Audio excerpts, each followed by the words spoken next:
All good ang lahat, yo. Wala akong maisip na pwede kong ma-complain. Yun, kaya all good ang lahat. Minsan iniisip ko nga ano bang pwede kong mareklamo. Oo. Wala talaga eh. Ano bang pwede kong ireklamo? Minsan nagiging problema na sa'yo, no? Ano? Wala kang mareklamo. Problema ko ngayon, wala akong problema eh. Parang gano'n, no? Ayoko isipin problema siya. Pero lagi akong gano'n. Halos araw-araw nga tol nararamdaman ko yun na tanga sarap ng buhay ko. Parang halos araw-araw ko siyang nararamdaman talaga. At gusto ko yung na gano'n ako lagi. Kasi para sa akin, pag natigil na yun, na hindi ka na gano'n na parang nasasarapan ka sa buhay mo, mawawala siya eh. Parang, kaya hindi mo na na-appreciate lahat. Feeling ko tatanggalin na rin sa'yo yun eh. Di mo na na-appreciate. Tatanggalin sa'yo ng universe ba? Tatanggalin sa'yo ni God. Yun, kaya araw-araw minsan bago ako matulog, ganyan, naagi ako napapaano, sarap talaga ng buhay ko. Parang gano'n. I think deserve mo rin kasi yan yung result ng hard work.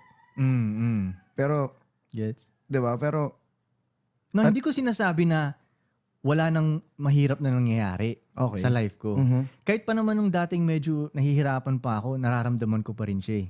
Kung nagpapasalamat pa rin ako na ganun siya. Kumbaga, ang saya pa rin eh. Kumbaga may challenge, may ganun, buhay pa ako. Mindset siya eh, no? O, parang nakakaganda siya ng kwento. Minsan pag may nangyaring shit sa akin, ganun ko lang tignan, nakakaganda ng kwento to ah. Ayos to.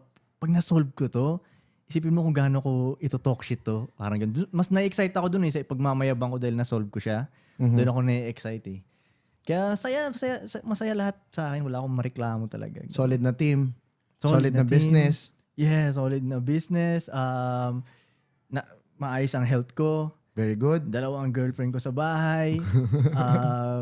Pinag-uusapan ako ng mga tao. Alam mo yun, yung clout ko, yung status ko, nandyan. Masaya. Kumbaga, yung ibang mga tao, hindi nakakaranas ng gantong lifestyle eh. Okay. Ganun. Nung isang gabi nga ata, isang gabi tutulog na ako, di ba? So, kasama ko yung girl ko, ganyan. Sino doon? Yung pangalawa. Okay. Kasama ko, nakaganyan siya. Simple lang, nakayakap lang naman siya.